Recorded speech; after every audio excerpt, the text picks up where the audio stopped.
늦가을이었다. 은행잎이 다 떨어진 뒤였다. 거리는 스산했고 바람이 불 때마다 빈 가지가 서걱서걱 소리를 냈다. 오후 3시에 햇빛은 기울어진 채로 골목을 비추었고 그 빛 안에 먼지처럼 떠다니는 것들이 보였다. 신창호는 그 빛 속으로 천천히 걸어 들어갔다. 72살. 키는 167cm. 예전에는 더 컸다는데 나이가 들면서 허리가 조금 굽었다. 어깨는 넓었지만 살이 없어서 점퍼 안에서 뼈가 도드라져 보였다. 머리카락은 희고 짧았으며 귀 뒤쪽을 손으로 직접 자른 듯 끝이 반듯하지 않았다. 얼굴에는 깊고 굵은 주름이 새겨져 있었다. 평소에는 무표정에 가까웠지만 그 눈이 젖어 있는 것을 아는 사람은 많지 않았다. 걸음걸이는 느렸다. 오른쪽 무릎이 시원찮아서 살짝 절뚝이는 걸음이었지만 멈추지는 않았다. 언제나 어딘가를 향해 걷고 있었다. 그날도 그는 골목 안 편의점으로 향했다. 편의점 문을 밀고 들어가자 냉장고 돌아가는 소리와 따뜻한 공기가 동시에 맞이했다. 점원은 20살쯤 돼 보이는 청년이었다. 창호를 알아보고 짧게 고개를 숙였다. 또 오셨네요, 어르신. 응, 나왔어. 창호는 계산대 옆 복권 판매기 앞에 섰다. 조심스럽게 지갑을 꺼냈다. 지갑은 낡아서 가죽이 벗겨져 있었다. 안에서 1,000원짜리 5장을 꺼냈다. 로또 1장. 자동으로 번호를 뽑았다. 창호는 그걸 손에 들고 아주 조심스럽게 접어서 지갑 안 맨 앞 칸에 넣었다. 32년째 매주 토요일마다 하는 일이었다. 창호의 하루는 단순했다. 새벽 5시에 눈이 떠졌다. 젊었을 때 공장에 다니던 시절부터 굳어진 습관 몸이 기억하는 시간이었다. 일어나서 물 1잔. 냉장고에서 꺼낸 찬물이 아니라 전날 밤 끓여서 식혀둔 보리차였다. 잠시 창가에 서서 마당을 바라보았다. 마당이라고 해봤자 아주 작은 공간이었다. 화분 몇 개, 시든 들국화 한 포기, 그리고 수도가 옆에 낡은 고무장갑 하나. 아침은 혼자 먹었다. 반찬은 간단했다. 깍두기, 계란 프라이, 어제 남은 국 조금. 수저 놓는 소리, 국 끓이는 소리. 그 소리가 이 집의 아침을 채웠다. 밥을 먹고 나면 설거지를 했다. 혼자 쓰는 그릇이라 많지 않았다. 그릇 3개, 수저 1벌. 10시가 되면 동네를 걸었다. 30분, 늘 같은 코스였다. 낙산공원 아래 골목, 우물이 있던 자리, 예전 세탁소 건물 앞. 지금은 다 재개발로 바뀌었지만 창호는 여전히 그 길을 걸었다. 몸이 그 길을 기억하고 있었다. 그리고 오후 3시, 편의점, 로또. 편의점에서 나오면서 창호는 복권을 한 번 더 지갑에 확인했다. 지나가던 이웃 김말래 씨가 손을 들었다. 창호 씨, 오늘도 복권 사셨어요? 70세. 이 골목에서 20년 가까이 산 여자였다. 목소리가 크고 호기심이 많았다. 응, 매주 사시더라. 얼마나 됐어요? 좀 됐지. 꿈이 있으시구나. 창호는 그 말에 잠깐 멈칫했다가 그냥 웃었다. 꿈은 무슨, 그냥 습관이지. 말레는 고개를 끄덕이며 걸어갔다. 창호는 그 뒷모습을 보다가 다시 집을 향해 걸었다. 꿈. 그 단어가 오후에 기울어진 햇빛 속에서 잠깐 반짝이다가 사라졌다. 창호의 집은 낙산 언덕 아래 오래된 다세대 주택 1층이었다. 방 2개, 작은 거실, 부엌. 혼자 살기에 딱 알맞은 크기. 벽에는 달력과 손때 묻은 액자가 하나 있었다. 가족 사진. 젊은 창호와 아내, 그리고 아이들. 지금은 없는 사람, 멀어진 사람들이 사진 속에 모여 웃고 있었다. 창호는 그 사진을 자주 보지 않았지만 그래도 떼지 않았다. 저녁이면 텔레비전을 켰다. 뉴스, 그리고 자연 다큐멘터리. 소리를 조금 크게 귀가 약간 어두워졌기 때문이었다. 밤 9시에 불을 껐다. 그게 창호의 하루였다. 단순하고 조용하고 변하지 않는 하루. 그런데 그 하루가 바뀌려 하고 있었다. 아들 신재혁이 찾아온 것은 그로부터 사흘 뒤였다. 일요일 저녁, 미리 연락도 없이 차를 몰고 왔다. 아들 재혁의 아내 박선영도 함께였다. 재혁은 45살, 검은 패딩에 캐주얼 바지. 선영은 42살 코트에 핸드백. 낙산 언덕 아래 이 골목과는 어울리지 않는 차림이었다. 창호는 문을 열었다. 왔냐? 아버지, 저희 왔어요. 선영이 빠르게 덧붙였다. 근처 지나다가요, 아버님. 창호는 문을 더 열어주었다. 안으로 들어온 아들 부부는 집안을 한 번씩 둘러보았다. 시선이 빠르고 표정은 부드러웠지만 눈 안에 뭔가 계산하는 것이 보였다. 밥 먹었어? 먹었어요. 괜찮아요. 그래도 뭐 좀. 아버지, 진짜 괜찮아요. 둘은 거실에 앉았고 창호가 보리차를 내왔다. 선영이 핸드백에서 과자 봉지 하나를 꺼내 탁자에 올려놓았다. 아버님, 요즘 어떠세요? 그냥 그렇지. 늙었지. 혼자 사시기 힘드시죠? 안 힘들어. 재혁이 끼어들었다. 아버지, 요즘 동네 재개발 얘기 들었어요? 창호가 아들 재혁을 바라보았다. 들었지. 이 일대가 다 재개발 들어간대요. 구청에서 공고 났어요. 주민들 이주 시작되면 아버지도 이사 가셔야 해요. 알아. 그래서요. 재혁이 잠깐 선영과 눈빛을 교환했다. 우리랑 같이 사시는 게 어떨까요? 저희 아파트에 방 하나 있잖아요. 창호는 보리차를 한 모금 마셨다. 싫어. 짧고 단호했다. 재혁의 표정이 굳었다. 아버지, 혼자 사시는 게 걱정돼서 그러는 거예요. 걱정 안 해도 돼. 주변에 아는 사람도 없고 나이 드시면. 재혁아. 창호가 재혁을 바라보았다. 나 괜찮아. 밥 잘 먹고 잘 자고 잘 걷는다. 걱정 말어. 선영이 부드럽게 웃으며 말했다. 아버님, 저희가 모시고 싶은 거예요. 진심이에요. 창호는 선영을 바라보았다.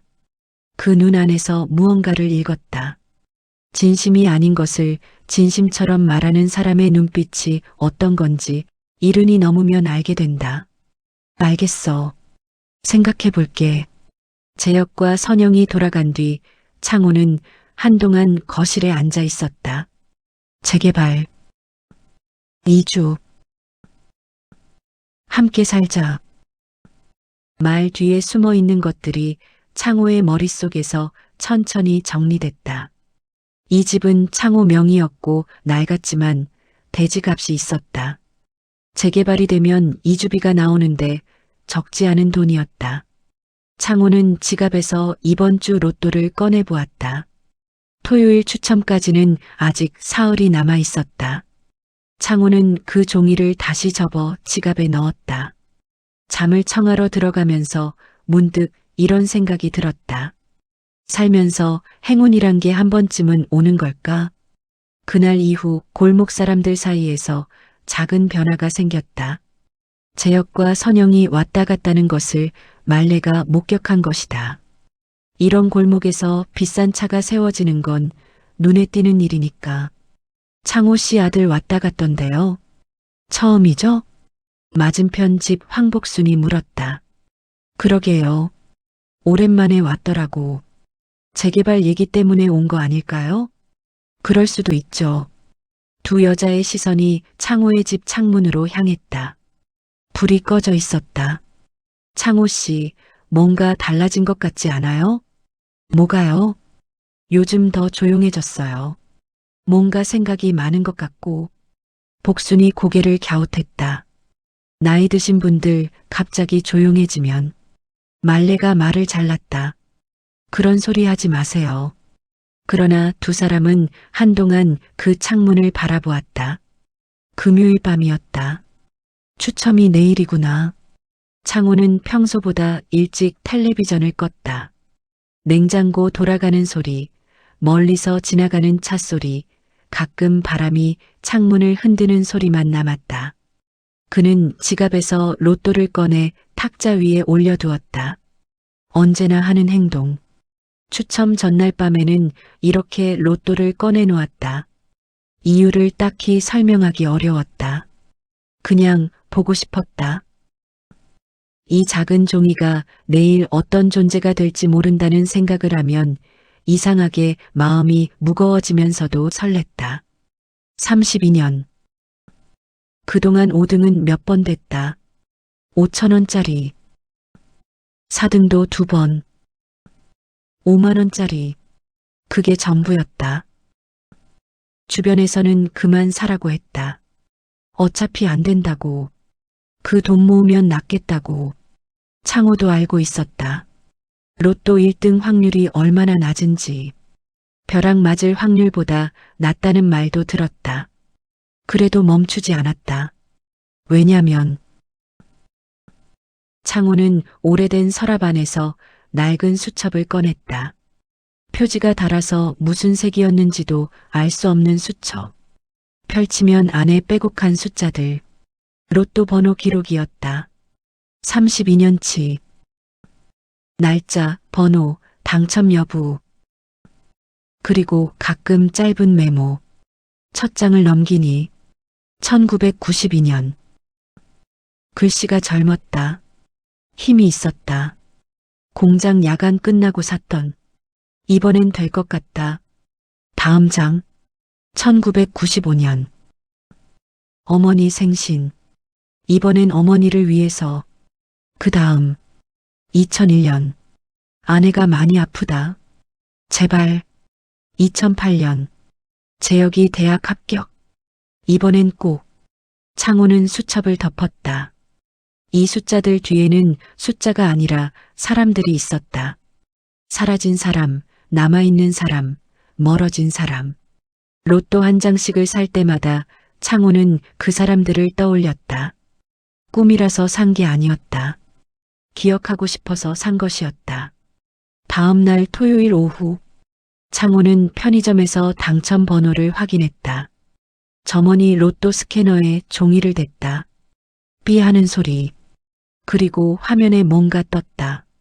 점원이 화면을 보다가 잠깐 굳었다. 어르신. 창호가 고개를 들었다. 네. 점원이 다시 한번 화면을 확인했다. 왜? 점원이 창호를 보았다. 그 눈이 컸다. 1등이요. 창호는 아무 말도 하지 않았다. 어르신, 1등이에요. 6개 다 맞았어요. 창호는 그 말을 듣고도 아무 표정이 없었다. 심장이 뛰는 소리가 들렸다. 뚜두두. 빠르게, 그리고 불규칙하게. 확실해요? 네. 다시 찍어볼까요? 다시 스캔했다. 삐. 같은 화면이 떴다. 1등. 창호는 그 종이를 받아들었다. 두 손이 약간 떨렸다. 편의점 밖으로 나온 창호는 그 자리에 서서 올해 하늘을 바라보았다. 창호의 심장 안에서 무언가가 천천히 녹아내리고 있었다. 32년. 그는 한 번도 기대했다가 실망한 적이 없었다. 기대 자체를 잘하지 않았으니까. 그냥 샀고 확인했고 다음 주를 기다렸다. 그런데 지금은 눈이 약간 뜨거워지는 것 같았다. 창호는 눈을 깜빡였다. 그리고 주변을 둘러봤다. 아무도 없었다. 다행이었다. 천천히, 아주 천천히 걸음을 옮겼다. 집을 향해. 창호는 집에 돌아오자마자 문을 잠갔다. 안에서 걸쇠까지 걸고 커튼도 쳤다. 거실 한가운데 서서 로또 종이를 다시 꺼냈다. 손이 여전히 떨렸다. 1등. 복권 판매점에서 환전하면 세금 제하고 수백억이 되는 경우도 있었다. 이번 회차는 누적이 되어 있었다. 확인을 제대로 해봐야 했지만 일단 1등인 것은 확실했다. 창호는 소파에 앉았다. 그리고 오래 생각했다. 누구에게도 말하면 안 된다는 생각이 가장 먼저, 가장 강하게 들었다. 왜인지는 천천히, 차근차근 이유가 붙었다. 재혁이 생각났다. 며칠 전 찾아왔던 아들. 재개발 이야기를 꺼내며 함께 살자고 했던. 창호는 그게 단순히 아버지 걱정이 아니라는 걸 알고 있었다. 재혁은 어렸을 때부터 돈 계산이 빨랐다. 선영은 더했다. 두 사람 다 나쁜 사람이라고 할 수는 없었다. 하지만 좋은 사람이라고 하기도 어려웠다. 이 사실을 알면 달라질 것이다. 분명히. 창호는 수첩을 꺼냈다. 연필로 몇 자 적었다. 어떻게 할 것인가. 월요일 아침. 창호는 낙산에서 종로 쪽으로 나가는 버스를 탔다. 혼자 창가에 앉아서 차창 밖을 바라보며 서울 시내를 느리게 흘러갔다. 종로에 있는 농협 본점 복권 당첨 안내 창구 앞에 섰다. 창구 직원이 로또를 스캔하고 여러 서류를 보여주었다. 창호는 조용히 다 읽었다. 당첨금은 28억 원 세금을 떼고 실수령액은 19억 원 정도. 창호는 서류를 다시 확인했다. 직원이 물었다. 언제 수령하실 건가요? 생각해 볼게요. 한 달 안에 수령하셔야 해요. 알겠어요. 창호는 복권 수령을 미뤘다. 집에 돌아와서 로또를 수첩 안에 끼워 넣고 서랍을 잠갔다. 생각이 필요했다. 이 돈으로 무엇을 할 것인가? 누구를 위해 쓸 것인가? 그리고 누구에게는 절대 알리지 않을 것인가? 창호는 며칠 동안 평소와 똑같이 행동했다. 새벽 5시에 일어나 보리차를 마시고 아침을 만들고 동네를 걸었고 편의점을 들렀다. 달라진 것은 없었다. 아무것도. 그런데 달라진 것이 하나 있었다. 그의 눈이. 예전에는 늘 조금 가라앉아 있던 그 눈에 어딘가 먼 곳을 바라보는 빛이 생겼다. 아직 아무도 눈치채지 못한 빛이었다. 말레가 그걸 처음 알아챈 건 그 주 목요일이었다. 창호 씨, 오늘 좀 달라 보여요. 뭐가요? 표정이요. 뭔가 좋은 일 있어요? 창호는 웃었다. 없어요. 말레는 고개를 갸웃했다. 분명히 달랐다. 어딘가 여유 있는 눈빛. 마치 무언가를 혼자만 알고 있는 사람의 눈빛. 골목 반대편에서 황복순도 보고 있었다. 저 양반 뭔가 있는 것 같죠? 그러게요. 두 사람의 시선이 천천히 걷는 창호의 뒷모습을 따라갔다. 골목에 소문이란 이상한 속도로 퍼진다. 말한 사람도 없고 들은 사람도 분명하지 않은데 어느 순간 모두가 알고 있다. 낙산 아래 이 골목도 마찬가지였다. 창호가 뭔가 달라졌다는 이야기는 이틀 만에 골목 전체에 퍼졌다. 말레와 복순이 수다를 떤 것이 시작이었다. 거기에 304호 윤정님이 끼어들었고 68세 국수집을 오랫동안 운영했던 사람으로 눈썰미라 남달랐다. 창호 씨가 요즘 뭘 사더라고요. 편의점에서. 뭐요? 처음 보는 거. 비타민 같은 거. 그런 거 안 사던 사람인데. 어머, 그리고 어제는 은행 갔다 왔더라고요. 은행요? 복순이 끼어들었다. 제가 봤어요. 버스 타고 종로 쪽으로 갔어요. 평소에 거기까지 잘 안 가시거든요. 종로요? 거기 뭐가 있지? 농협 본점이 거기 있잖아요. 세 사람은 잠깐 침묵했다. 재개발 이주비 받으러 간 거 아닐까요? 아직 이주 공고도 안 났는데. 그럼 뭐지? 소문은 거기서 가지를 쳤다. 한쪽에서는 재개발 보상금 얘기가 나왔고 창호 집이 명의를 돌리려는 게 아닐까? 아들이 왜 갑자기 찾아왔겠느냐? 창호가 뭔가 숨기고 있는 것 같다는 둥. 또 다른 한쪽에서는 건강 얘기가 나왔다. 갑자기 비타민 사고, 외출이 잦아졌다는 둥. 혹시 어디 아픈 거 아닐까? 나이 드신 분들이 갑자기 달라지면 대부분 건강 문제라는 둥. 세 번째 갈래는 가장 소문다운 방향이었다. 혹시 여자 생겼나요? 에이, 설마. 모르죠. 요즘 노인들도 황혼 연애 많이 한다잖아요. 그래서 좋아 보이는 거 아닐까요? 창호는 이 모든 소문을 전혀 몰랐다. 그는 매일 정해진 시간에 걷고, 먹고, 잠들었다. 달라진 건 저녁마다 서랍 안을 한 번씩 확인하는 것뿐. 로또 종이가 잘 있는지, 수첩에 끼워진 그 작은 종이가 여전히 거기 있는지, 그는 생각이 많았다. 이 돈을 어디에 쓸까? 오래전부터 생각해온 것들이 있었다. 아직 구체적으로 정리되지는 않았지만 마음속에 흐릿하게 그려진 것들이 있었다. 그런데 그것이 무엇인지를 창호는 아직 아무에게도 말하지 않았다. 토요일 오전, 재혁에게서 전화가 왔다. 아버지, 저예요. 응, 요즘 어때요? 괜찮아. 혹시 재개발 관련해서 뭔 연락 받으셨어요? 구청에서요. 아직? 아버지, 이번에 보상 관련해서 제가 도와드릴 수 있어요. 법무사 아는 사람도 있고, 제가 처리해 드릴게요. 됐어. 아버지, 재혁아, 나 알아서 한다. 전화가 끊겼다. 창호는 핸드폰을 내려다보았다. 재혁의 목소리가 머릿속에서 맴돌았다. 법무사, 도와드린다. 처리해드린다. 창호는 서랍을 열고 수첩을 꺼내 연필로 적었다. 아직 아무에게도 말하지 않는다. 재혁과 선영은 그 주 토요일에 다시 왔다. 이번에는 케이크를 들고 빵집 박스에 담긴 제법 비싸 보이는 케이크였다. 아버지, 별일 없으시죠? 없어. 제가 요즘 아버지 생각이 많이 나서요. 선영이 웃으며 말했다. 아버님, 건강은 좋으세요? 좋아. 요즘 외출도 많이 하신다면서요?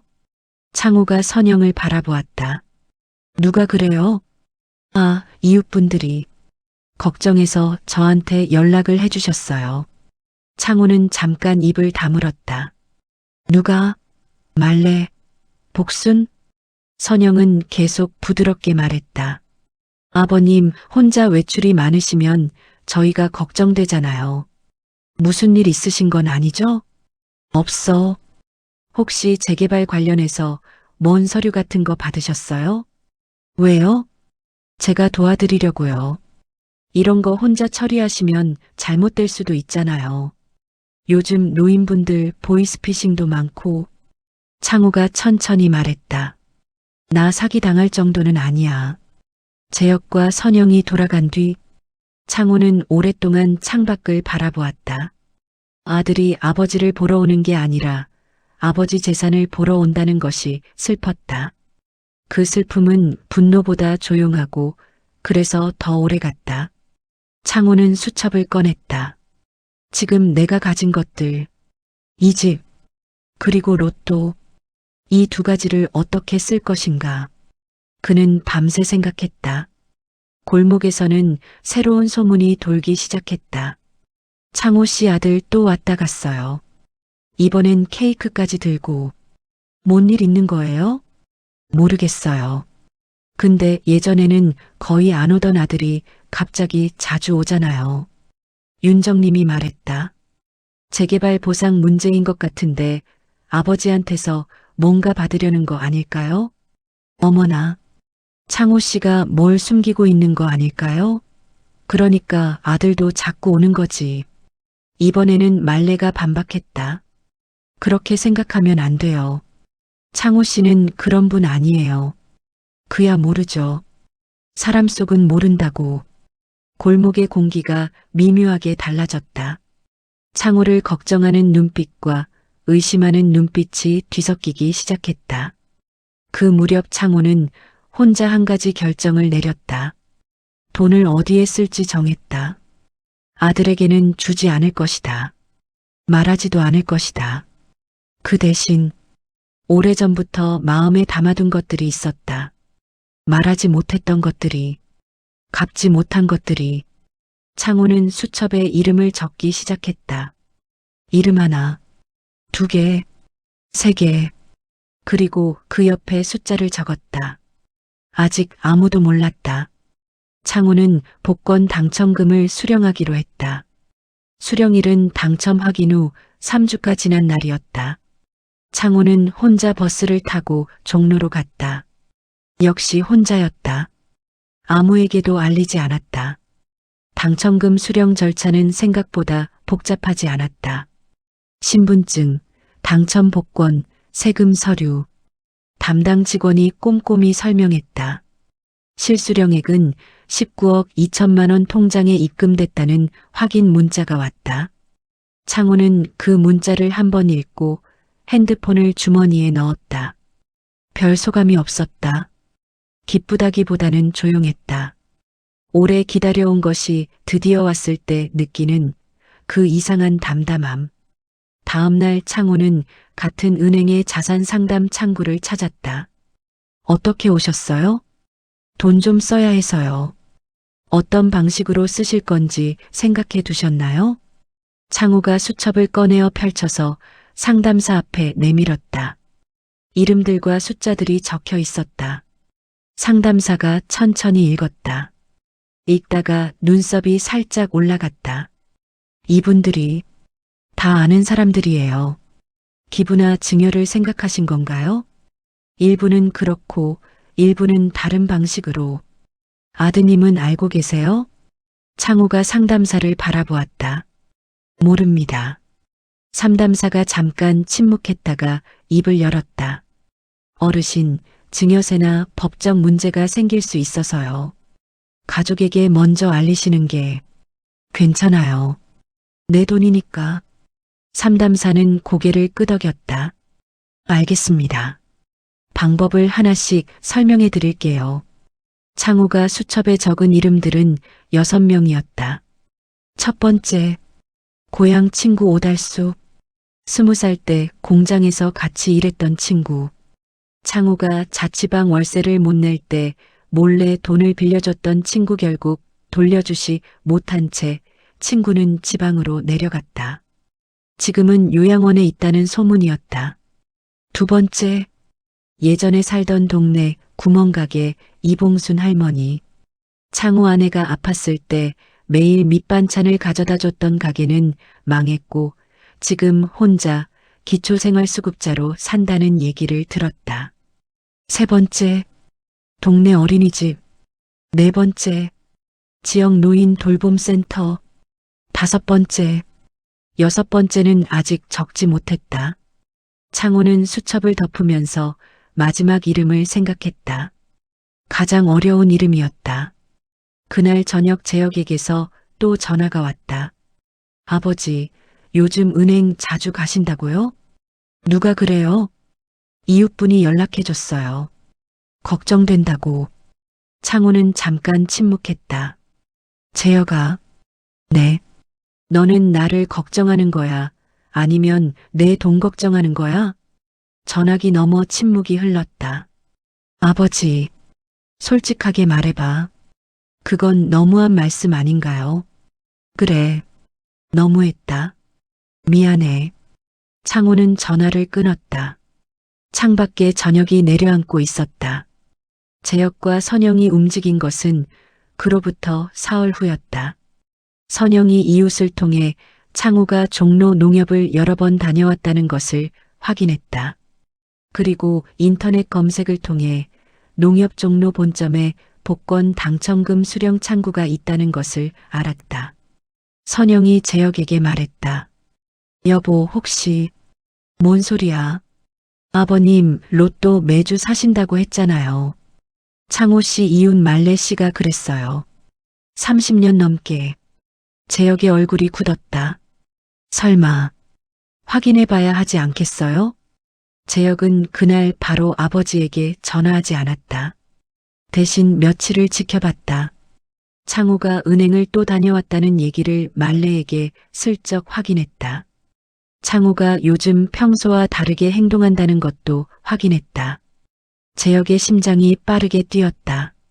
만약 아버지가 로또에 당첨됐다면, 만약 그 돈을 숨기고 있다면, 만약 그 돈이 본인 마음대로 쓰인다면, 선영이 말했다. 여보, 아버님 성격 알잖아요. 우리한테 말 안 해요. 그냥 다 써버릴 수도 있어요. 알아. 지금 움직여야 해요. 법적으로 할 수 있는 게 있는지 알아봐야 해요. 재혁이 얼굴을 찡그렸다. 그게 아버님이 고령이시잖아요. 치매 같은 거 걱정된다고 하면 성년후견인 신청할 수 있다고 들었어요. 아버지 치매 아니야. 처음에 신청하면 조사를 하잖아요. 그 사이에 시간을 버는 거예요. 재혁은 한참 침묵했다. 너무 심한 거 아니야? 우리가 돌봐드리겠다는데 아버님이 안 오시잖아요. 우리도 방법이 없잖아요. 창호는 이 사실을 나흘 뒤에 알았다. 법원에서 연락이 왔다. 성년후견인 신청이 접수됐다는 내용이었다. 신청인은 아들 신재혁. 창호는 그 서류를 한번 읽고 탁자에 내려놓았다. 심장이 조용히 뛰었다. 이상하게 담담했다. 분노가 없는 것은 아니었다. 있었다. 그런데 그 분노가 뜨겁지 않았다. 차가웠다. 예상했기 때문이었다. 그는 수첩을 꺼내 마지막 빈칸 6번째 이름을 적었다. 그 이름은 신재혁이었다. 숫자 옆에는 이렇게 썼다. 마지막으로 남기는 것. 그날 밤 말레가 창호의 집 앞을 지나다가 불이 켜져 있는 것을 봤다. 늦은 시간이었는데 불이 밝았다. 말레가 잠깐 멈췄다. 문 앞에서 잠깐 망설이다가 초인종을 눌렀다. 창호가 나왔다.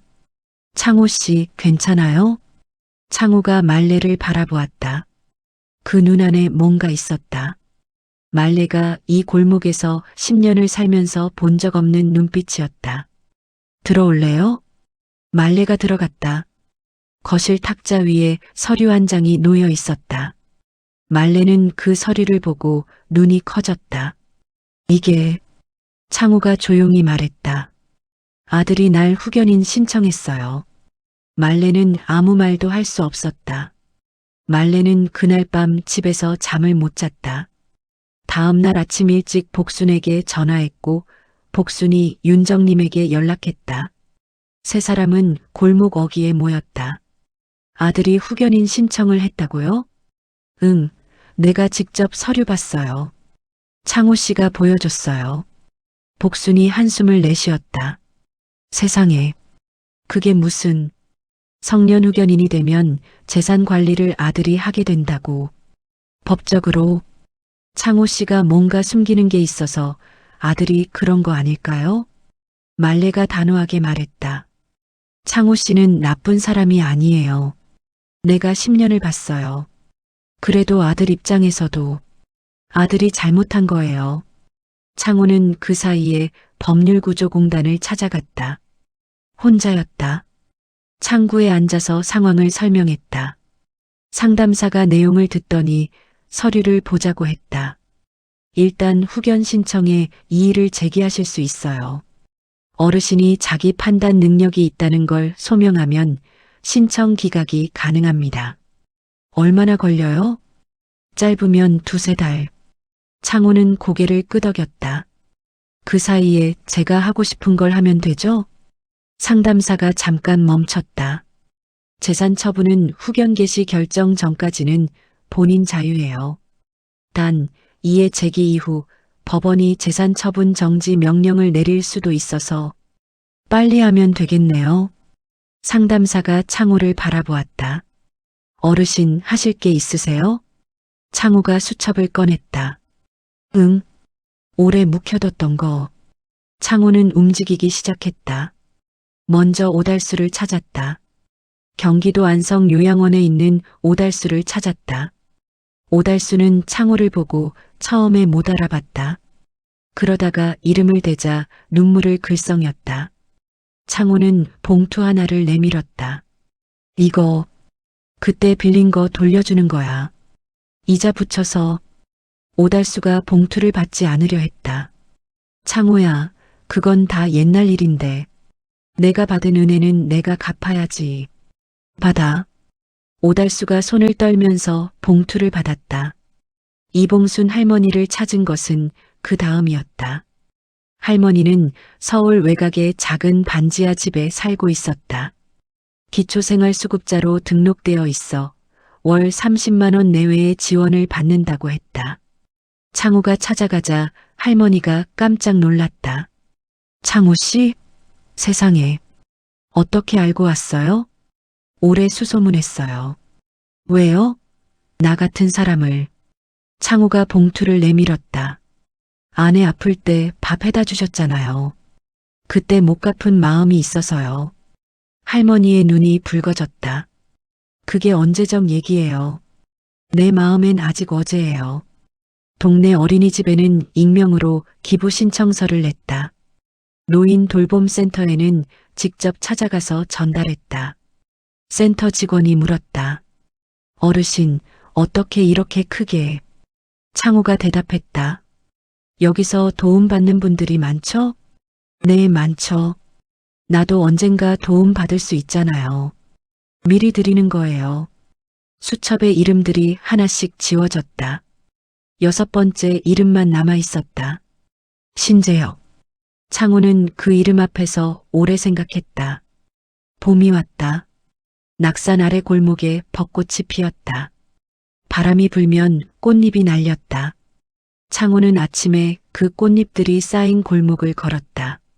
발밑에서 꽃잎이 사각사각 소리를 냈다. 걸음이 가벼웠다. 법원의 후견 신청은 기각됐다. 창호가 직접 법원 정신감정을 받았고 판단 능력에 아무 문제가 없다는 결과가 나왔다. 신청인 신재혁의 주장은 근거가 없다고 판단됐다. 재혁은 창호에게 전화했다. 아버지, 됐어. 죄송해요. 긴 침묵이 흘렀다. 창호가 천천히 말했다. 재혁아, 나는 내가 미운 게 아니야. 다만 실망했어. 그것도 오래된 실망이야. 이번이 처음이 아니야. 재혁이 아무 말도 하지 못했다. 한 가지만 말해줄게. 말씀하세요. 나는 이제 내 인생을 살 거야. 늦게 왔지만 왔으니까. 수첩의 6번째 이름, 신재혁 옆에 창호가 적은 것은 숫자가 아니었다. 짧은 문장이었다. 너는 내 인생을 살아라. 나는 나대로 산다. 창호는 그 문장 아래에 작은 동그라미를 하나 쳤다. 완료. 창호는 달라진 것들을 하나씩 시작했다. 먼저 무릎 수술을 받았다. 오른쪽 무릎. 10년 넘게 절뚝이며 다녔던 그 무릎. 수술 후 재활을 꼬박꼬박 했다. 2달이 지나자 절뚝이지 않고 걸을 수 있게 됐다. 처음으로 혼자 여행을 갔다. 경주였다. 오래전에 아내와 가려고 했지만 못 갔던 곳이었다.